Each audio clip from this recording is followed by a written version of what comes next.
Hey everybody, and welcome to the Drafting Offers Podcast, the podcast where you get to vote for each episode's draft champ.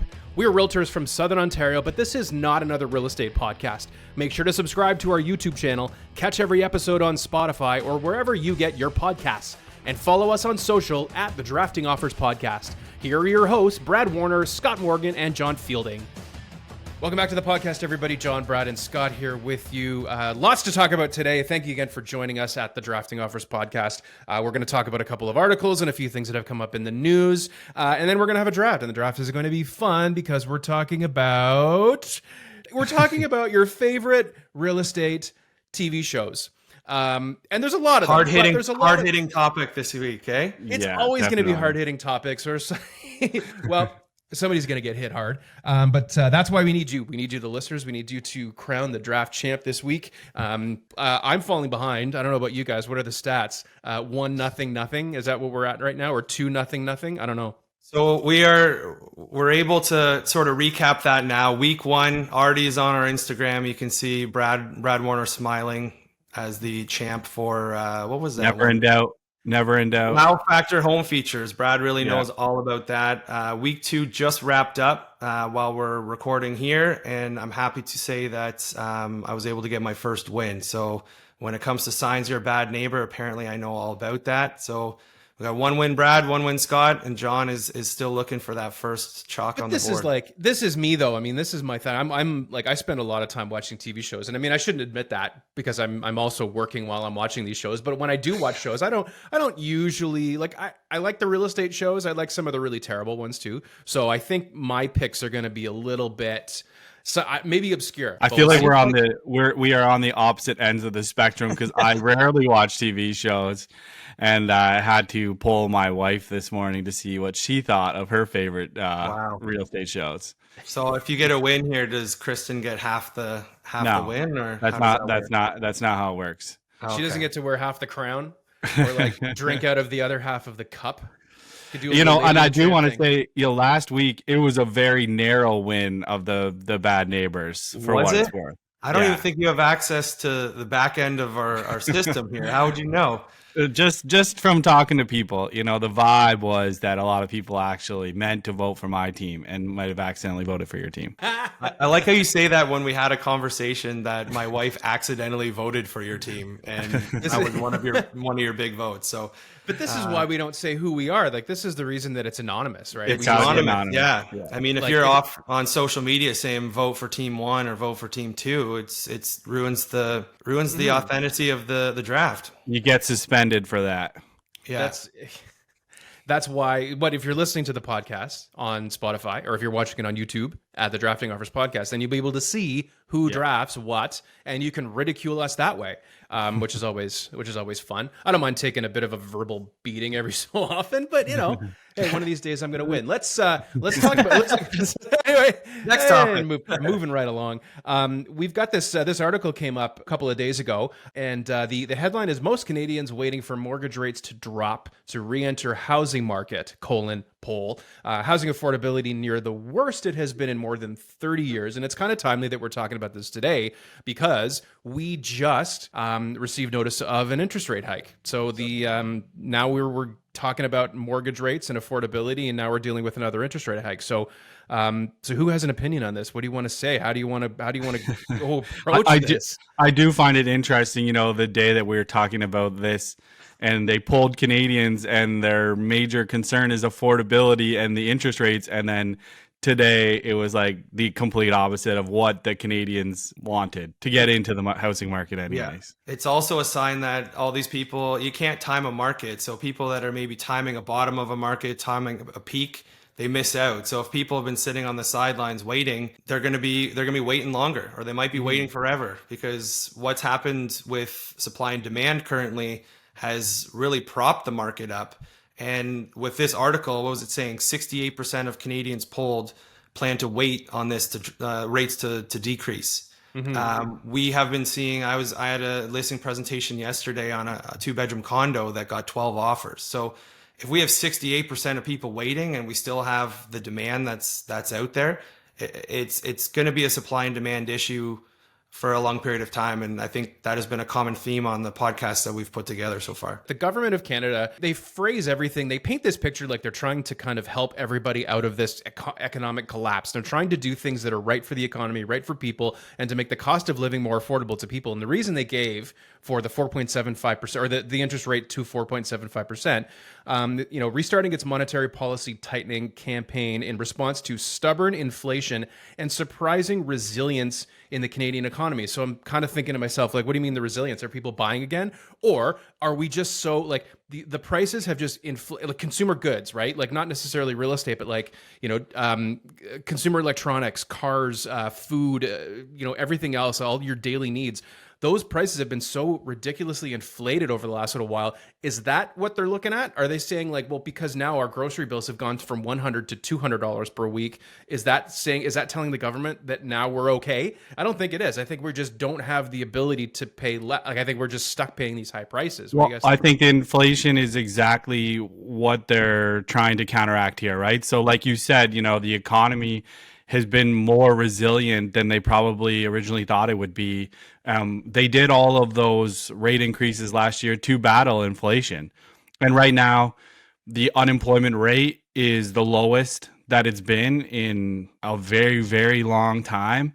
And also, they do see the housing market as rebounding. And so when they're seeing that, the combination of those two things, they're doing this rate increase because they need to slow down the economy. So it's almost like the better the economy is and the people that are being resilient and dealing with inflation the way it is, they're going to continue to raise the rates to try to battle that. Tying that back to this article, like if 68% of Canadians are sitting on the sidelines waiting, it sounds like if the economy is doing well, the rates are going to continue to rise until we see some change in inflation. And I think another topic you just brought up, Brad, is the unemployment rate. It's at an incredible rate. A lot of people that either lost jobs or were affected by COVID were not maybe kind of entry-level positions, a lot of service industry jobs.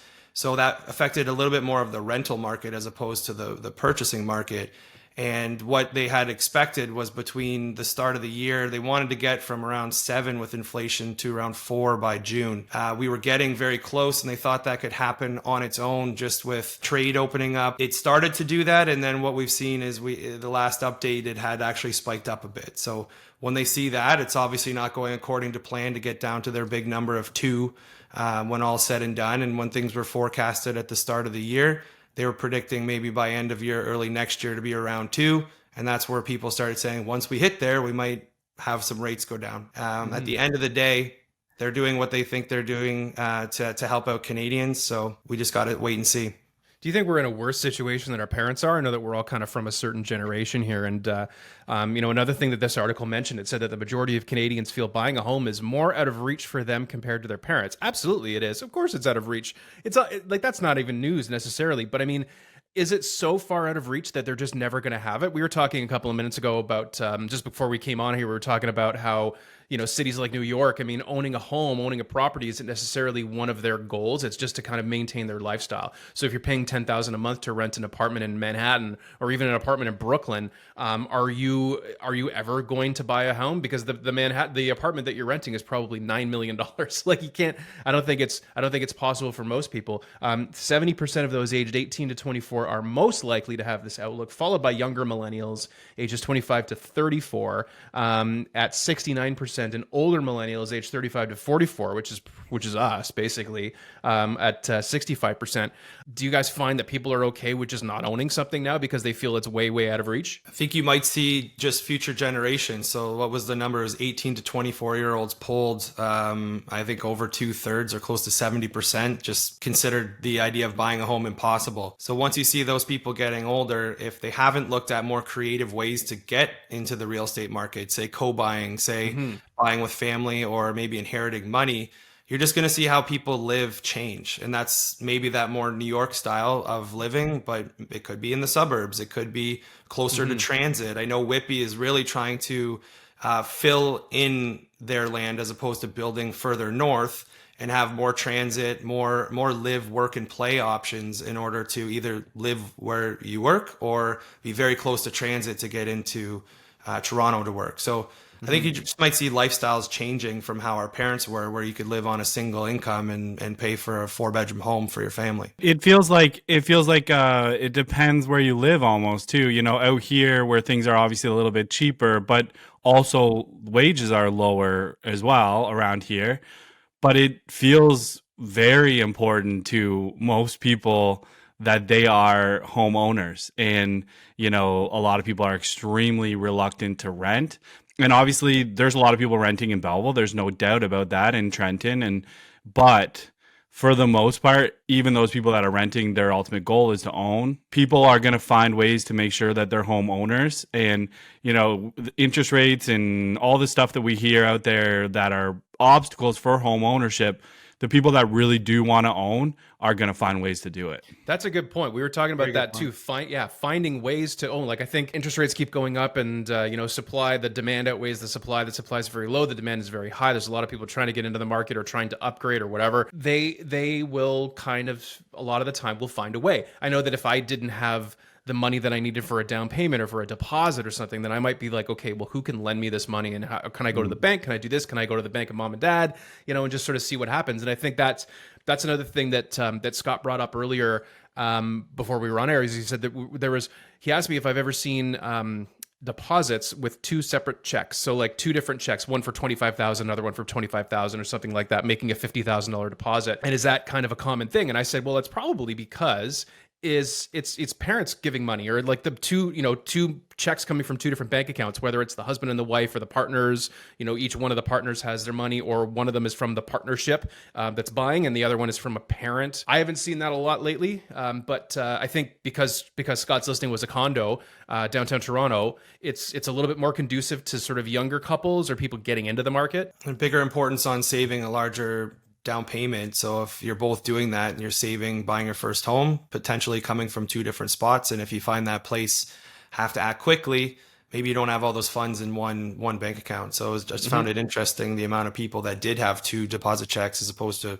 majority of what I'm seeing in Durham region is you get the one check coming from the one person, and or a wire transfer, and you're good to go. Real estate is supply and demand, and there's going to be factors that are affecting the supply and factors that are affecting the demand, and there's a lot of it. Everyone just thinks about, okay, how does this affect the buyers? How does this affect the buyers? In the reality, the sellers are also reading this too. So if the sellers are deciding, it's not a good time to sell right now because the interest rates are high, so there's not going to be as many buyers, so they're keeping their houses off the market, that's just going to reduce the supply. And we already have a supply issue.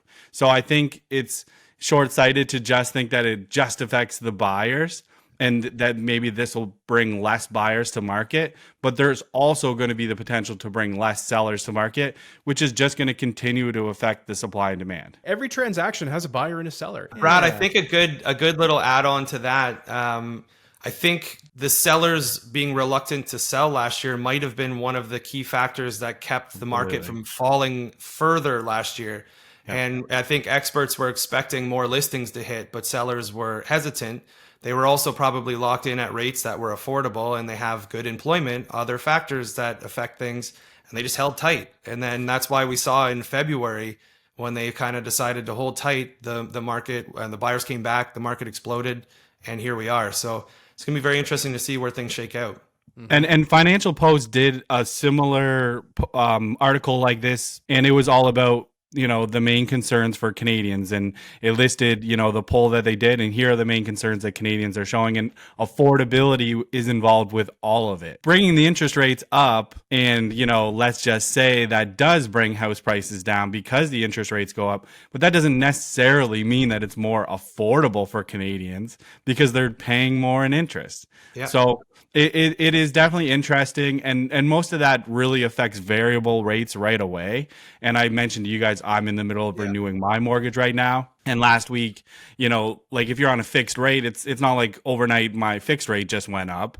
I had to lock in at my rate last week because we knew that the fixed rates were actually going up last week, and they're not as volatile, obviously, as the variable rates, but the variable rates seem to get all the attention, though. It might be time to draft. I'm I've getting been let's in. go. you guys have been trying to throw a segue in there. Yeah. Just trying to find a segue that kind of like gets us into it, but I couldn't.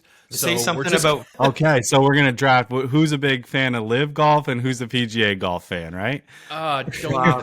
start. Sounds like you're a fan of both for regardless now. Yeah, you know, World's I've been crumbling right now. The PGA's joining with Live. I'm walking around outside in the middle of a campfire with the worst air in the world right now. So There's Yeah. there's rates some, are going up. Our pets' heads are falling off. Like the world is just something else. But At you know least you what? got that flower shirt on. Yeah, there. I'm trying to just really Laurel. pump up everyone's mood with this thing. But you know what? You know what's going to provide a little bit of happiness in people's life is finding out who's going to choose the order of this draft. Yeah, let's bring up that wheel. Let's bring up that wheel of wheels, and here we go. It's not going to be me again. It's never me. It's Scott, never me. boom. I'm not even going to win this one. All right. Scott has it rigged now, though. Scott has He's it got rigged, the feel yeah. for it. It's always rigged. I know where to start it. I know how hard to hit the mouse just to make sure it lands on your boy Scott here. So I'm pretty excited about this one because there are a lot of reality TV shows, whether it be through streaming platforms, whether it be through HGTV, and a lot of years. So even getting into real estate, that was when I was first starting, that was part of my daily routine was I had nothing on the go. I was living with my roommates, aka my parents, in their 4-bedroom home, of which one was my office. And I just watched HGTV feeling like I was learning. So I'm pretty excited to get the first pick here. I'm going to go first. I'm going to give John second. I'll give Brad third. And I'm very excited because I feel like this one's a heavy hitter right now. Super trendy. This isn't maybe a throwback. This is your bread and butter chalk 1-1. If you have Netflix, if you like reality TV and you like to have a little drama in your life, I hate this show personally, but this is 1-1 all day. Selling Sunset. It's a pander pick. You're pandering to the audience. It's not something you care about. One thing I need people listening to know, and I need my clients to know, is that I play to win, and I'm here for bragging rights, and that's why I'm picking Selling Sunset. Selling Yeah. Sunset is the Air Jordan of real estate TV shows, don't you think?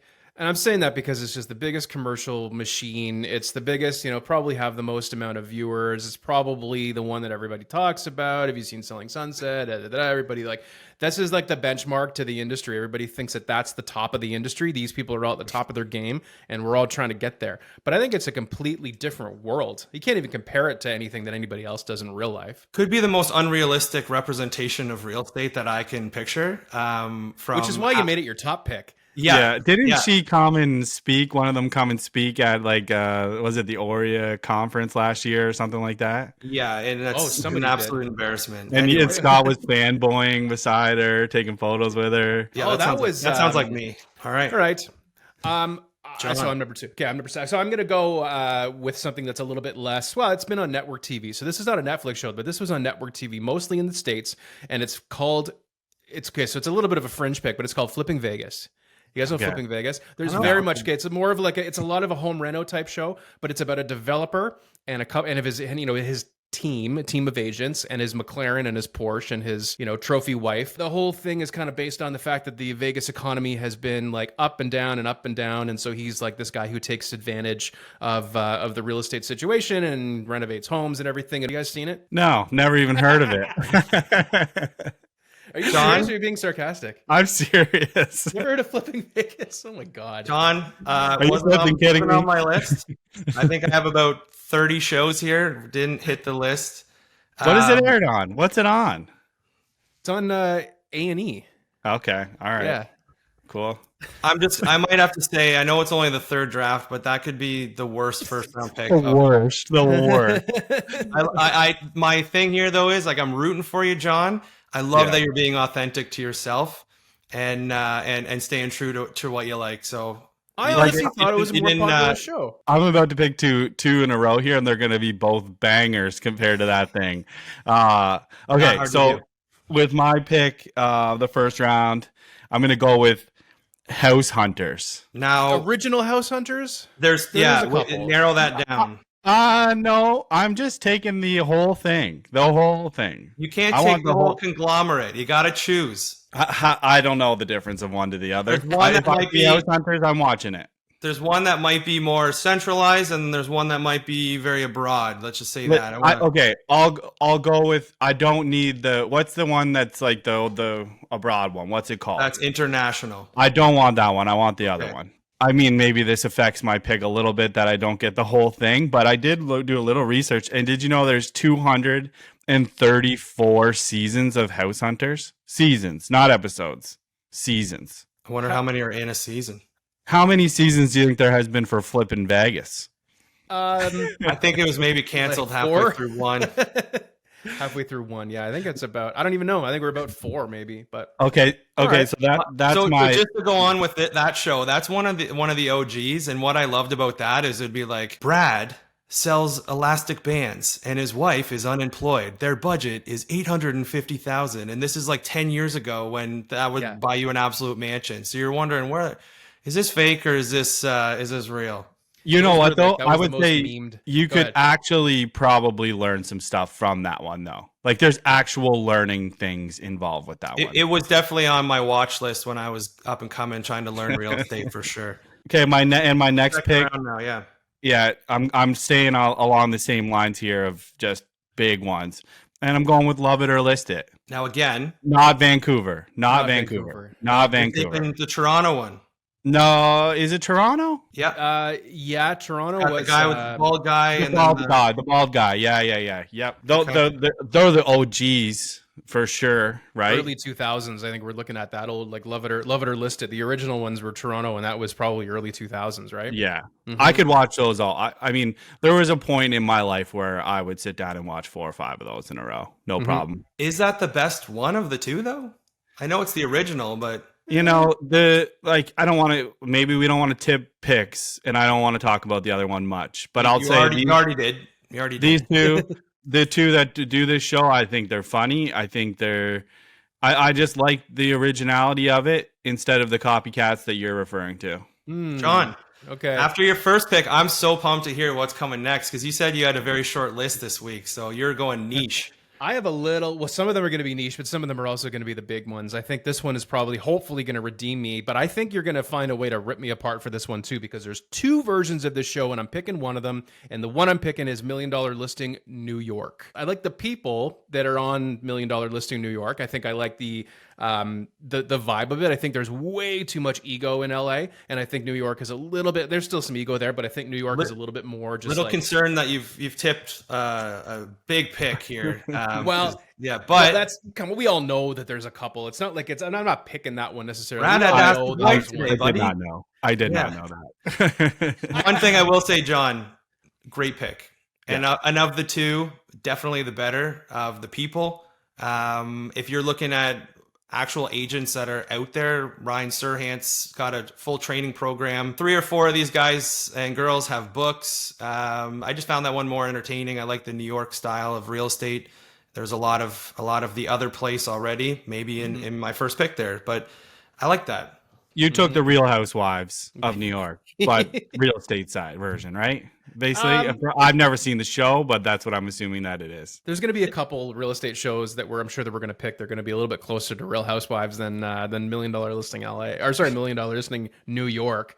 Okay. But So if we're being honest here, I think if $1 Million Listing LA and New York don't happen, now that it's already been tipped 20 times, I don't think there is a selling sunset. I don't think that the market is there. They know that that's going to be a popular show. So I think that is a trendsetter that you just chose. oh boy, Okay. what are you going to pick now, Scott? Number 2. I'm going to go with the OG Property Brothers. Oh, You got Drew Scott. What's his other guy's name? Jonathan. Jonathan Scott. Realtor, contractor. Little known fact, both don't do those jobs. They are both actors. They own a production studio.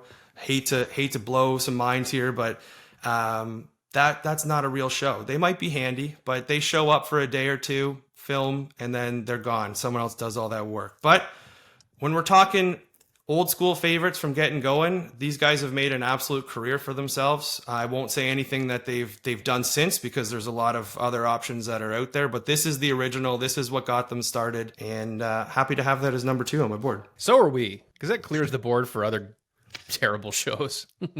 They're just a Are they original not was just okay. really annoying? Do you not Super. find them annoying? Super. Yeah. Hope they're not I listening don't. to this. I don't like the way they pronounce words. That's all. That's just to me. I just don't like listening to them. I don't like listening to them always say house instead of house. Isn't the This one guy house. he's married to like a famous person? Zoe Zoe, one of them is Deschanel, with yeah. Zoe Deschanel, and the Right. other one I don't know. I don't know who she is, but I think Yeah. he's married.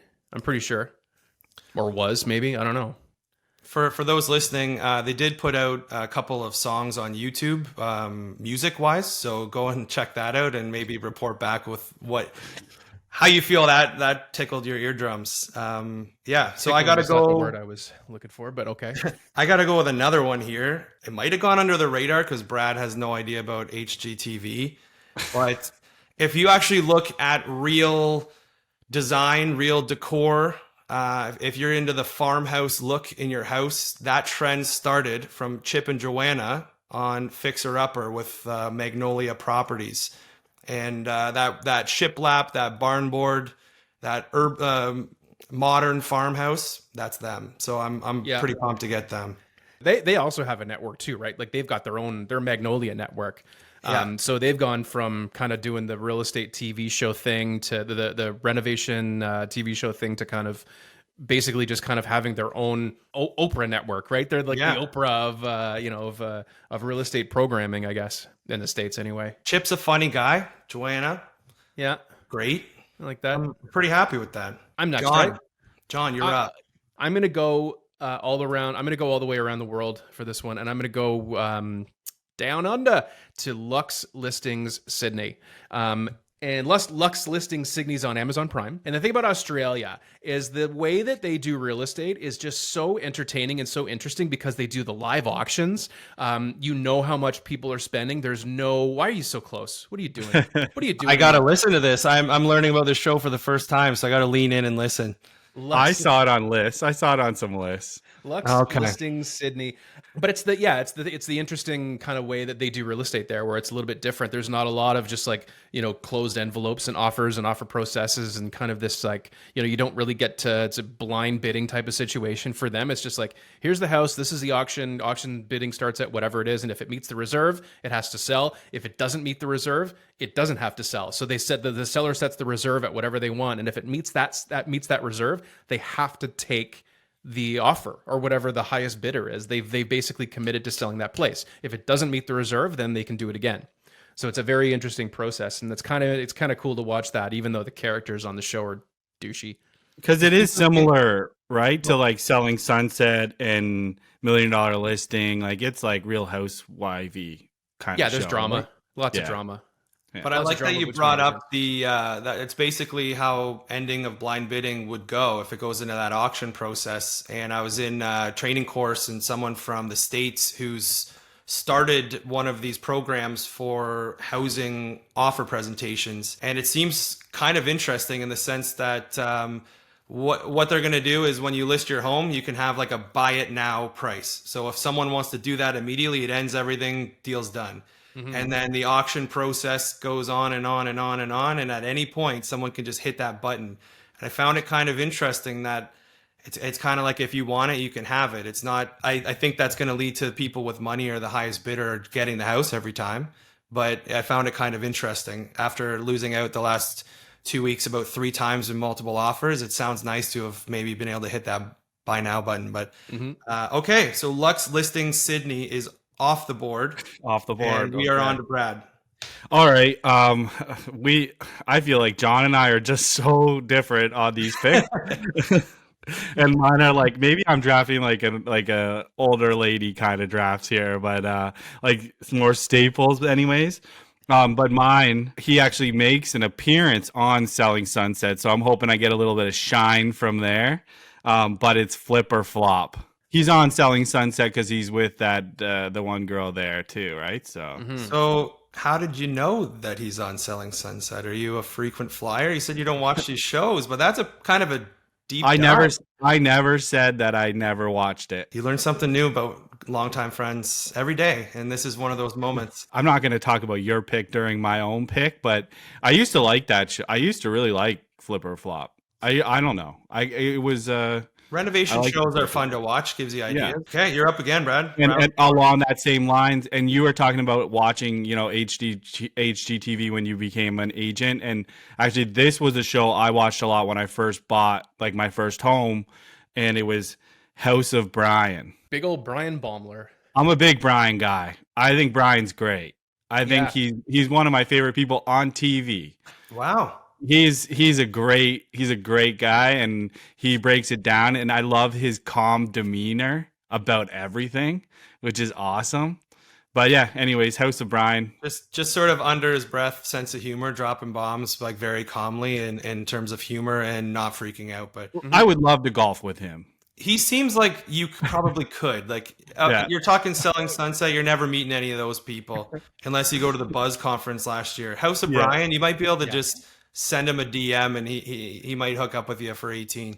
Did you see are you guys taking any other Brian shows? Can I talk freely here? I am not. I have no Brian Baumler shows on my list Not- because I didn't really consider them to be real estate shows. You know what I mean? Brad, Like, take I the ball sorta- and run with it, buddy. Just go. So Yeah. I don't even know. I think it's called like Island of Brian or Island of something. that's the Brian. one. And Yeah. like, how cool is that? Like, he literally just went to an island and renovated this like resort, and he made a TV show about it. Like, what a badass, you know? Tough life, eh? Nice to see someone. I don't want to say local, but he looks. I think he's Canadian. I think he's Canadian. Oakville. Yeah. Make it, Yeah, he lived in So good. Oakville. I know. for So him. I met him once. I met him a couple of years ago at a Lowe's store. We were doing a promotion, something. We were doing a promotion together, and he was there being the celebrity, whatever. Drove up in his Porsche, but he was a great guy. Like, he was a very good dude. Kind of just hung around and talked to everybody. This was before the Island type of thing, but I don't know. I just didn't really consider his stuff to be real estate. It's maybe real estate adjacent. Okay. Real estate adjacent, maybe. I'm going to bring that one back because into the Selling conversation. Sunset is so real estate specific. It's literally got selling in the title. Of course it Oh, is. come on. All right. Must be a good 1-1 pick overall when this has been mentioned about 15 times. Obviously it is. Obviously it is. Brian Baumler, get at us. Sponsor the show. And we'll Or say just come better for a things round about of you. golf with the boys. just come- There's three Yeah. of us. We need Come one hang. more. Come hang. right. We'll meet you in Oakville. BR4. Yeah. Come on the next draft. I'm picking next, I think, right? So I'm going local, and it's called Property Virgins. Oh, good pick. Property Virgins. Yeah, Sandra Renamato. Still, I think she's still an agent. She's still kind of in Toronto. But it would just be sort of, they would show 3 properties, and it would be like first time buyers basically, and she would kind of guide them through the process. And that seems like, I would reboot that show. I would watch that if it was on. Sometimes it's on in reruns, but a lot of it took place in Toronto, so you can kind of see what real estate prices have done in the last 15 years or so. It's interesting. John, great pick. I thought based on where your 2 lists were going that this was going to sneak to me in with my last pick. When we talk about getting started, when I was in my 3rd course, I was in line at our AREA building doing my course, and I went to grab myself a beverage. And who was in line in front of me talking on their phone while this show was in its prime was Sandra. She's a real deal. She was updating her courses. And I did like the idea. I worked with a lot of my friends getting started and still do, but they were buying their first home. So it was interesting to see them looking for their first homes too. So I think that's a great pick, John. That gets you right back on track. Oh, thank God. Yeah. Okay. I guess that leads into the end of round 4. So might have to pivot here. I am pretty excited about this one though. Home renovations, looking at real estate. This was something before I even thought of being a realtor. This was something that on Sunday nights when I was living back with my roommates, mom and dad, they watched religiously. And my mom, every week by the end of it, when the family was being revealed, their new home was crying because Ty Pennington said, "Move that bus," and showed that extreme home makeover happened on their property. So it's the original Extreme Home Makeover Ty Pennington edition. And I was pretty young here. I loved that they would go to each kid individually. And what was kind of funny, they'd be like, "Oh, you like sharks?" And the kid would be like, "Yeah, I like sharks." And then it would just be a giant shark room. It's like, if this kid ate sharks in 3 weeks, gotta change that room. But yeah, That show was like Pimp My Ride for houses.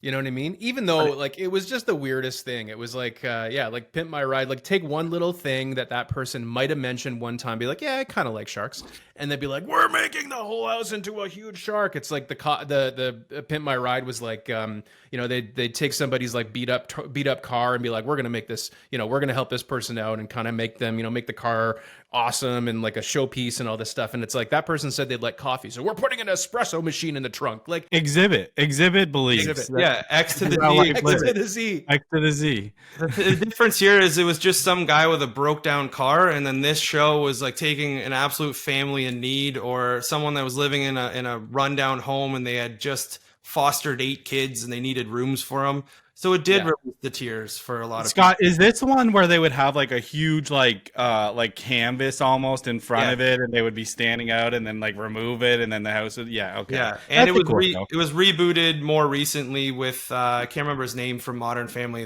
Jesse Tyler Ferguson. Yes, he had done the reboot. I just didn't feel it had that same oomph that Ty Pennington gave, because he just sounded like he had 15 espressos and was running around chatting with the families. It just made you want to meet him. Last pick, I'm gonna go with something a little more local, someone that you might hear on the radio lately. He's been sponsoring different realtors into his program, but it was one that I thought was pretty cool, and it was called Income Property with Scott McGilvery.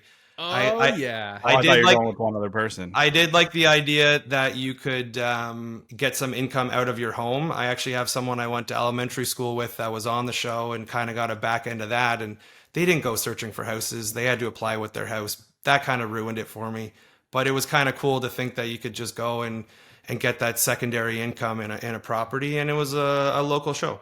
That was on my list. Like it seemed like it was somebody who bought a house and maybe was trying to sort of say, well, how can I subsidize my mortgage? How can I make this work for me and my family? Well, turn it into an income property and renovate the basement and all this stuff. And then at the end of the show, he would bring in an appraiser or a realtor or somebody to give an opinion of the value and say, well, this is how much this is what you could probably get for it per month. And this is how much it'll take off your mortgage. And this is how much value it'll add to your home when you go to sell it. So there was some manufactured drama, just like every other real estate show. It's no, the pipe broke or something doesn't fit or this doesn't happen or they found asbestos or whatever it is. Well, yeah, I mean, a lot of that is, some of it is real, a lot of it is manufactured, but I mean, this wasn't too drama heavy. It was more like, this is what you need to do, is more informative than anything else. That's what I liked about it. I signed up for one of his training courses. I can't even remember what it's called, but I get emails about it. I feel like twice a week now. Yeah, I watch one of his YouTube videos. Yeah. And he's smart because he was actually buying properties himself and doing this with it, taking the equity from it and putting it into the next one. So it wasn't just some actor that was pretending. It was someone who had done it and had a show, and they just needed to make a little drama. But where is he from? Here, Toronto. I want to say Toronto is. I want to say Oakville-ish. John, last pick of your draft. This is a big one. It is a kind of a local show, and it's kind of Canada's answer to. Canada's answer to $1 Million Listing, and it's called Top $1 Million Agent. It was very local. It was a lot of Toronto, kind of Greater Toronto and Hamilton area, Southern Ontario realtors. This one, I think, is there's a lot of manufactured drama. You can tell they're really trying. You can tell the producers are like, we're going to make a Canadian version of this $1 million listings type of show, and it's going to be good. And it just wasn't. So I'm as much as budget's lower, and we're throwing this thing on like the W Network or CBC and hoping that a couple people watch and it gets syndicated. Yeah, I think you can maybe get it on like the Rogers Community Channel right now, and possibly Amazon Prime, because and that's about it. But Top $1 Million Agent. All right, Brad. Okay, all right. Last but not least, I am in between two, but I have taken a lot of home renovation shows, so I'm going to try to go elsewhere here. And honestly, I'm getting really cute here. But this is probably the biggest TV show, even probably bigger than Selling Sunset, of the whole thing. And I'm going to take Modern Family. Come on. Phil Dunphy, everyone's favorite realtor. That is a huge veto from me. No. What are you talking about? Just because there's one realtor of the cast of 20 people does not everybody's favorite realtor. Everybody's favorite realtor, Phil. John. Yeah, of course he's everybody's favorite realtor, but it's not a real estate show. This is not a favorite real estate TV show. Does he put up open house signs? I don't know. You ever does he? seen that one episode? He's in the grocery store with one of his clients, helping her get groceries and going above and beyond for his client, and then he runs into his other client, and they clash with each other because. Let me throw this at you, Brad. Could I draft The Office because Michael Scott dates his realtor Karen? If you wanted to, I would have been fine with it. No. But that's not a premise of the show. The Not a real estate TV show. John, are you vetoing, or are you go ahead with it? Come on, John. Oh God, I can't. Brad is just trying to. This isn't being cute. This is him upset Brad. about me taking something bigger than selling Sunset. That's all this is. He's trying to cheat the system. Because realistically, how real estate-y is selling Sunset, honestly. I'm going to be honest with you.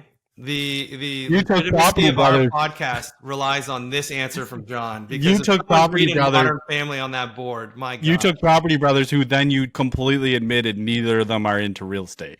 And I just took another actor. But it's called Property. It's not. I didn't take Modern Family, which is a great show. Phil Dunphy, favorite realtor that's out there. Everyone's Met favorite him. realtor. Met him. Great Everyone. guy. Okay. Not a real All estate. right, John. If I were to Google or my favorite search engine, which happens to be Google, or it could be Yahoo, or it could be Ask Jeeves, or it could be Alta Vista. What are you talking about? If you go into Google and you type in real estate TV shows and Modern Family comes up, then I will give it to you. It's not going to come up. But if you put real estate, Oh, so you're admitting you're cheating the system. I bet there would be other things that were drafted that wouldn't show up either on Google. The fact that John is giving this much time is just so telling of him being a nice guy. Yeah. That And is like before you said it, that's a veto. You know John better than me, and this is me figuring out how nice of a guy he is, and what are his ethics like, you know? I know that I have to make the last call on this, but I'm not sorry, nothing personal, but I'm going to veto that. Oh, I'm going to veto come that. on. Yeah, I think it's done. I think no, that's it. Because hey, listen, I brought this up in conversation. I said, yeah, Modern Family, that's a great real estate TV show because Phil Dunphy is everybody's favorite guy. You know, when you're working with me, you're working with a friend, right? He's the best. Great character. Every realtor's just a ninja in a blazer, like all this. He's got some incredible lines, but it's not a real estate show. I can't. There is so many shows you guys took that have not in nothing the same. to do And with you real know, estate. Brad, that's why you saved it for the last pick overall. Scott's first pick, one of the episodes I think is just based on going to one of the girls' birthday parties and literally nothing to do with houses. Yeah, if a transaction doesn't happen on the show, maybe we have to kind of reevaluate here. But I'm going to veto Selling Sunset then. oh, Too late. John? no, I can't veto selling. That's like the top. It's like everybody's expecting that pick. We got to move on. All right, then I'm going move to on. I'm Do going to it. go real old school, and every dad over 50 years old is about to vote for my team, and it's So angry right now. Homes Make It Right. Oh God, Yeah. Mike Holmes. Mike Holmes. You should have gone Holmes on Homes or one of the. I don't older- know the difference. I don't know the difference. I don't even know is there a difference? I really just taking Mike Holmes. That's all I'm trying to take. You're choosing the person, I guess. I want him on my graphic. That's all I care about. Yeah, you know what? Take whatever you want. You Yeah, can have 'cause- Mike Holmes in your graphic. You can have all of the for that one because we vetoed Modern Family. I think you can take the entire Mike Holmes franchise. No, John, don't give this guy credit. This guy I also think he's because you guys the didn't take Love It or Listed Vancouver, I'm kind of getting the whole Love It or Listed franchise too. No, I'm writing Toronto for sure, and I'm putting those people specifically. The reason Theirs wasn't called Love It or Listed Toronto. Theirs was just called Love It or Listed. Well, you're not getting the graphic of. But it doesn't say Toronto. I just man, I'm not happy. I was hoping to get a Phil Dunphy wouldn't we photo all? on my graphic.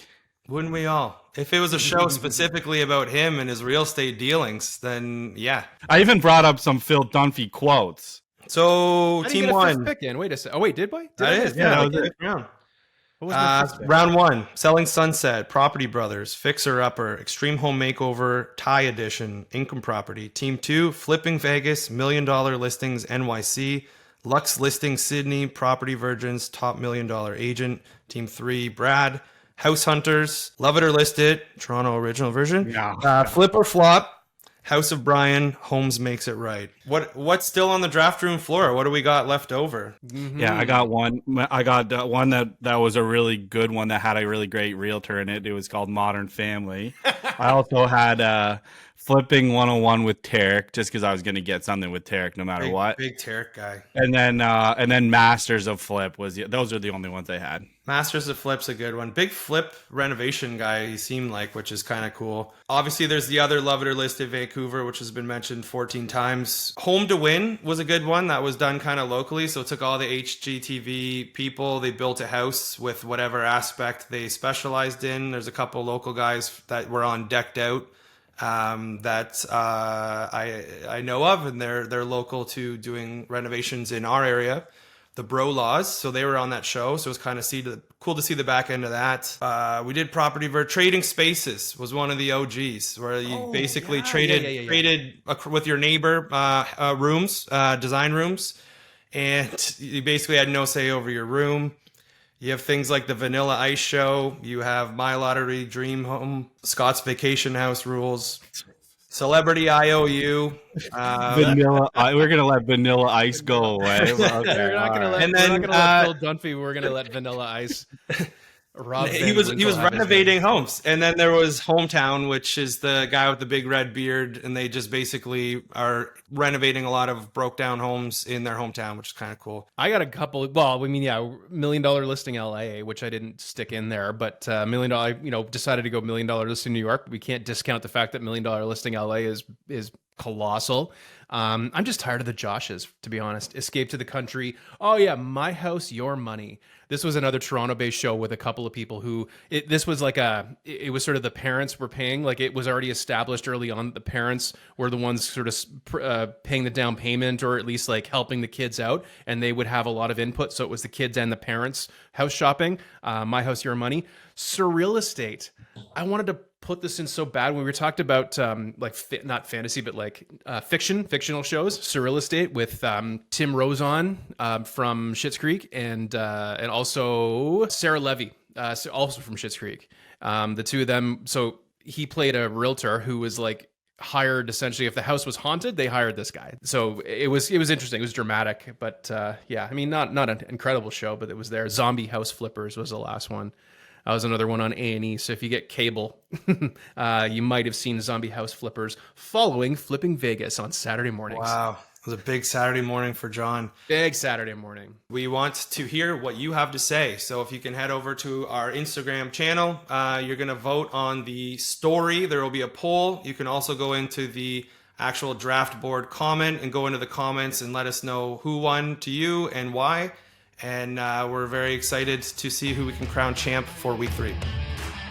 You've been listening to the Drafting Offers Podcast. Don't forget to follow us on Instagram at the Drafting Offers Podcast and vote for this week's draft champ. That's also how you can get directly in touch with us if you have any questions about this week's show. Subscribe to our YouTube channel and catch every episode on Spotify. We hope you enjoyed this episode, and we can't wait for you to join us again for another episode of the Drafting Offers Podcast.